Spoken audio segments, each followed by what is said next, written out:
TV.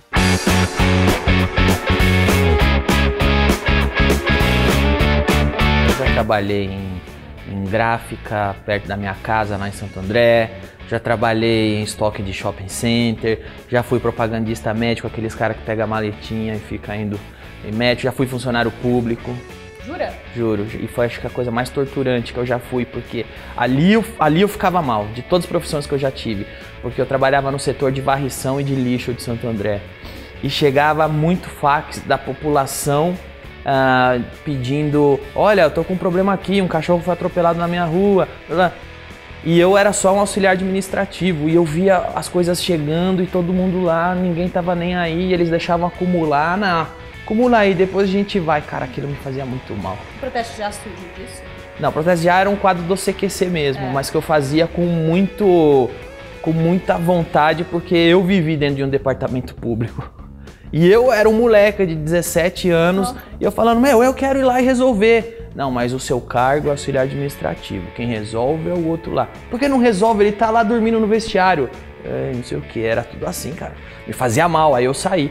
Eu era concursado e falei: eu não quero isso, tchau.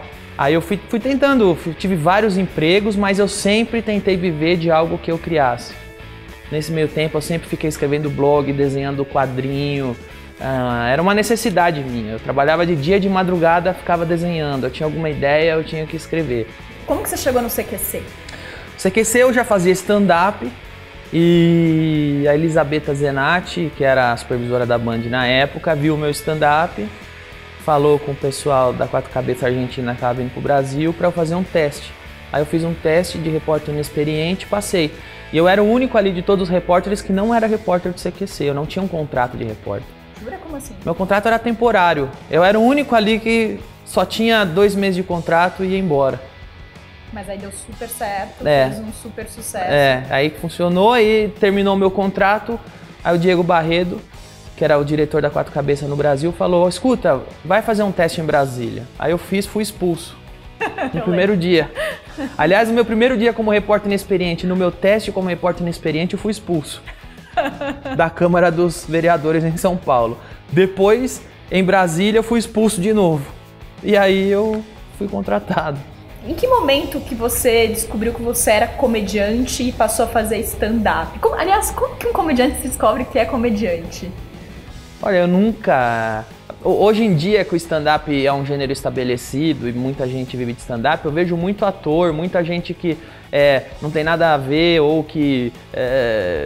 aqueles caras que, quando não tem o que fazer, vai ser DJ, vai ser stand-up. Fala: meu stand-up tá dando certo, eu vou lá ser stand-up, agora vou ser DJ. Sei lá, entendeu? Tem muito disso. Esse Big Brother, né? Vira sempre DJ. O cara, quando não sabe o que fazer, aí dá tudo errado, então eu vou fazer um disco gospel. É sempre assim. Só que no meu caso foi acontecendo. Eu sempre fui fazendo o que eu gosto. Eu cresci vendo o filme do Jerry Lewis, o filme do Ed Murphy, e sempre tinha nesses filmes aquela cena do comediante no bar fazendo uma coisa que não faziam no Brasil. Não era piada, era uma... E principalmente no filme do Jerry Lewis, eu sempre quis fazer. E aí eu sempre persegui isso, mesmo sem saber que chamava stand-up, entendeu? Quando eu tive acesso à internet a primeira vez, que foi naquela fase da internet de escada, que você ligava depois da meia-noite para pagar um pulso só, que era o que dava para eu fazer. Aí eu comecei, quando eu tive acesso a isso, eu comecei a pesquisar. Será que existe aquele tipo de comédia que eu cresci vendo e que eu nem sei o nome? Como que chama? Stand-up. Descobri o nome, tudo nessa época. Será que tem alguém fazendo no Brasil? Não, não tem. Deixa eu ficar de olho, eu queria fazer, bababá. E aí você conhece o outro. Aí no Orkut eu conheci um Henrique Pantaroto que queria fazer, Marcela Leal. E você vai conversando e escreva o texto e aí você vai fazendo. A primeira vez que eu subi no palco e apresentei um texto de stand-up, eu lembro até hoje. Eu falei de Silvio Santos e Roda Roda. Foi o primeiro texto que eu fiz. Isso deve... Você acredita em coincidência? Pois é. E eu falei de McDonald's. Foram os 2 temas que eu abordei no stand-up, a primeira vez que eu subi no palco. E eu fui muito bem, eu tive muito riso. Então eu falei: puxa vida, parece que eu sei fazer isso. Vou voltar para fazer de novo. Quando eu voltei no outro dia, eu estava tão confiante, fui cheio de texto novo e foi horrível. Péssimo. Aí eu já aprendi uma lição, falei: não é assim. É difícil fazer isso. Muito difícil. É porque esse texto que eu apresentei aqui, eu fiquei muito tempo escrevendo na minha casa antes de subir. Agora, Na outra semana eu voltei com o texto todo novo, falei, é difícil. Aí eu já entendi que não é fácil igual achei que era. Você lembra qual que era a piada do Roda Roda do Silvio Santos? Eu falava que minha mãe, é verdade, minha mãe tava assistindo Roda Roda, que passava diariamente de tarde, ainda passa, né? Ela tava assistindo, tava falando com a TV, e eu vi aquilo e comecei a pensar um monte de coisa, que é sobre... eu falava sobre como as pessoas ficam falando com a TV, tentando adivinhar, tentando dar dica pra pessoa que nem tá ouvindo ela, e como a pessoa que tá lá é burra, são 10 letras, tem 8 letras abertas, ela não sabe o que é, e a menina que não para de rir na roleta, ela fica assim, aquela da assistente de palco, foi sobre isso. E aí deu super certo. Bom, coincidência da vida, você parou no SBT depois, né? Mas quando você deixou, né, o CQC, você que teve a ideia do Agora é Tarde, Sim. né? A ideia foi sua. Você sempre gostou de talk show? Em que momento você se viu fazendo isso e percebeu, óbvio, o CQC trouxe essa coisa de entrevistador, mas sentado no sofá, entrevistando as pessoas com aquele timing perfeito de comédia. É bem diferente, por mais que eu tenha pegado experiência de entrevistar na rua, que também, eu nem sei se eu peguei experiência de entrevistar na rua, porque é muito peculiar o que eu faço, o que eu fazia no CQC, é uma coisa que não é a forma correta, não é o padrão de entrevista na rua, eu fazia tudo do meu jeito, né? E o talk show é a mesma coisa. Eu tive a ideia de fazer o talk show quando eu entrei no CQC em 2008, em 2009 eu já tinha escrito o projeto do talk show apresentado para a Band. Eu fiquei de 2009 a 2011 tentando convencer eles que poderia ser uma boa ideia. Você é muito insistente, então, né? Mas é porque eu acreditava mesmo. Eu sempre ouvia muito lá na Band, não porque você é um repórter do CQC e você é muito ácido, ninguém vai querer vir aqui. Ou, não, porque só na Globo dá certo, porque lá que tem elenco. Ou, não, porque você nunca fez isso, não sabe fazer, você é muito novo, não sei o quê. Enfim, mas eu acreditava que podia dar certo. E em que momento... Por que eles resolveram acreditar e deu certo? Como você convenceu? Eles não resolveram acreditar muito, não. Acontece que o meu contrato em 2010 acabou com o CQC. E eu falei que eu não ia renovar. Eu só ia renovar se eles me dessem a oportunidade de fazer um piloto do meu talk show. Aí a Elisabetta Zenatti, que era a superintendente da Band, falou, tá bom, eu vou te dar um contrato que você vai ter a oportunidade de fazer um piloto de um talk show para mostrar pra gente. Aí eu assinei o contrato em fim de 2009, falei 2010, mas fim de 2009 para 2010, assinei o contrato. E segundo o contrato, na Copa de 2010, eu apresentaria o piloto.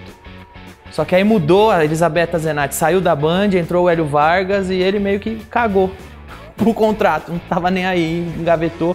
E eu fiquei, eu tenho um contrato aí com vocês.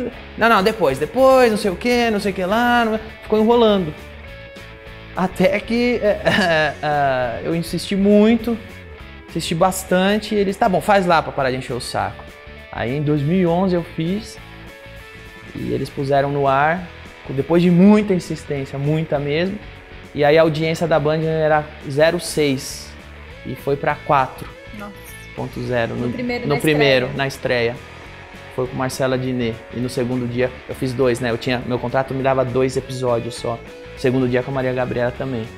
Aí eles foram lá e falaram, não, vamos fazer diário agora. Beleza. Foi assim, na insistência, então, incrível. Mas é legal, porque depois que as coisas estão dando certo, as pessoas falam pra você, mas como é que deram um programa pra esse cara? Não, ninguém me deu nada. Pelo contrário. As pessoas não sabem, né, o que tem por trás, elas acham que é simplesmente fácil, simples. Qual que é o segredo de estar tantos anos no talk show e no topo? Tem um segredo? Olha, o que eu faço é ser autêntico e fazer o que eu gostaria de assistir. Talvez o segredo não seja o que eu faço, mas da onde eu venho. Porque eu venho de uma rua comum em Santo André, eu cresci com pessoas comuns em Santo André, eu venho de um quarto-sala com meu pai, minha mãe e minha irmã em Santo André. Na minha rua tinha japonês, negro, jovem, velho, homem, mulher, nóia, crente, tinha de tudo na minha rua.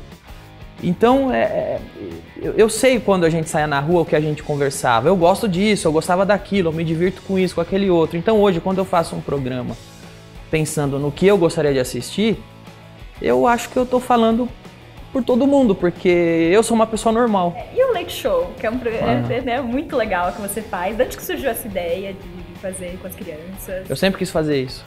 Eu sempre quis fazer isso porque eu gosto muito da autenticidade das crianças.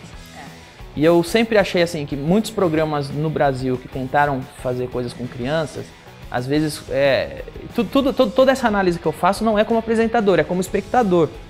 É sempre parte do ponto de vista do que eu gosto de assistir, o que eu acho ruim ou bom como espectador. Como espectador, eu nunca gostei muito de programa infantil no Brasil, porque eu sempre vi assim, primeiro eles escolhem crianças de agências de propaganda e de atores mirins para fazer o quadro. Aí, quando a criança vai fazer o quadro, ela fica toda robótica, parece um mini adulto. E eu sempre achei isso muito chato. Porque a grande graça da criança é a autenticidade dela. Aí você escolhe uma criança preparada por agência, você perdeu o que a criança tem de melhor. A segunda coisa que eu nunca gostei em programa de criança é que o apresentador fica tentando se comunicar com a criança e fica agindo igual um retardado. Aí, nenenzinho, aí você, hein? E que desenho que você gosta? Oh, não, eu vejo Ben 10. E aí a pessoa parece um idiota. Aí você tem duas coisas fake. Você tem um apresentador fingindo que tá no mundo da criança e a criança é preparada. Então, eu sempre entendi que esse é um quadro muito legal, mas que eu, como espectador, acharia mais legal se em vez de criança preparada por agência, fosse criança normal. Então, uma das coisas... E como que você se seleciona? Uma das coisas do Leite Show é, quem aí conhece uma criança que é legal? Ah, o meu vizinho tem lá que é uma menina que é legal, traz aí. E eu, de forma alguma, tento subestimar a criança. Eu falo com a criança do mesmo jeito que eu falo com meus entrevistados adultos, se você reparar. As perguntas que eu faço, as brincadeiras que eu faço. Então eu acho que tudo que tá acontecendo lá é de verdade, por isso que é legal. Você se dá super bem com crianças, assim, em geral? Eu acho que o segredo para se dar bem com criança é você não tratar elas igual um retardado. Você tratar elas normal. Eu, quando era criança, lembro que eu odiava. Vinha tia, adulto, querer tratar você igual idiota, e eu gostava mais de quem tratava você normal. Você tem sonho de ser pai? Então, eu quero sim ser pai, quero ter família, mas ao mesmo tempo eu acho que eu quero fazer isso quando eu tiver certeza que eu vou ser um bom marido e um bom pai. Agora eu tô mó feliz, eu tenho liberdade, eu sento no meu sofá, fico vendo TV até 3 da manhã, não tem ninguém do meu lado mandando eu mudar de canal.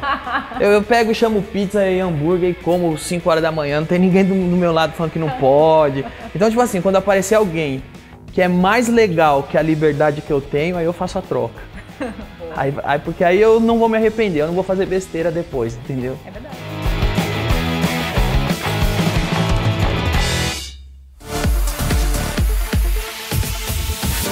Talk TV.